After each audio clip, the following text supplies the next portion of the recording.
ఓం శ్రీ మాత్రే నమః. గుడ్లగూబ లక్ష్మీదేవి వాహనంగా ఎలా మారిందో తెలుసా?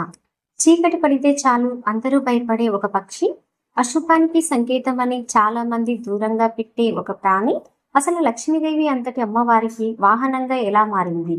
నిజంగానే గుడ్లగూబ ఇంటిపై వాలితే అశుభమా? లేక అది కోటీశ్వర్లు కాబోతున్నారని లక్ష్మీదేవి ఇచ్చే సూచన?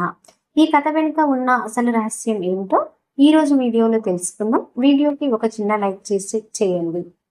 పూర్వకాలం ఓ వృద్ధ జంట తినడానికి తిండి, కట్టుకునేందుకు దుస్తులు లేని స్థితిలో ఉండేవారట. నిత్యం భిక్షాటనకు వెళ్ళొచ్చేవారు. ఓ రోజు ఏమీ దొరక్కపోవడంతో కలత చెంది ఓ చెట్టు కింద కూర్చొని బాధపడుతుండగా ఆ చెట్టుపై ఉన్న గుడ్లగూబ ఆ కష్టాలు వింటుంది.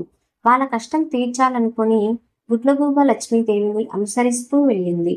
అమ్మవారు ఏ ఇంట్లో కాలు మోపేందుకు ప్రయత్నించారో ఆ ఇంటి మీద వాలి అరుస్తుంటుంది. శాస్త్రం ప్రకారం గుడ్లగూబ ఏ ఇంటి మీద వాలుతుందో ఆ ఇంట్లోకి లక్ష్మీదేవి ప్రవేశించకూడదు. దీంతో లక్ష్మీదేవి ఆ ఇంటి నుంచి వెనుతిరుగుతుంది. అలా ఏ ఇంటికి వెళ్ళినా గుడ్లగూబ ముందే అక్కడికి చేరి అరుస్తూ ఆ వృద్ధ దంపతుల ఇంటికి చేరేలా చేస్తుంది. వారి పరిస్థితి చూసి చలించిపోయిన లక్ష్మీదేవి వారికి అష్టైశ్వర్యాలు సమకూరుస్తుంది. తన అవసరం ఎక్కడుందో ఆ ఇంటికి దారి చూపిన గుడ్లగూబను ఆ రోజు నుంచి లక్ష్మీదేవి వాహనంగా చేసుకుందని చెబుతారు. అప్పటి నుంచి కష్టాల్లో ఉన్న వారింటికి లక్ష్మీదేవిని తీసుకెళ్లే వాహనంగా మారిందట గుడ్లగూబ. తెల్లవారుజామున గుడ్లగూబ ఎవరింటిపై వాలినా ఆ ఇంట్లోకి లక్ష్మీదేవి ప్రవేశిస్తుందట. ప్రయాణ సమయాల్లో గుడ్లగూబ ఎడమవైపున కనిపిస్తే వెళ్తున్న పని తప్పనిసరిగా అవుతుంది.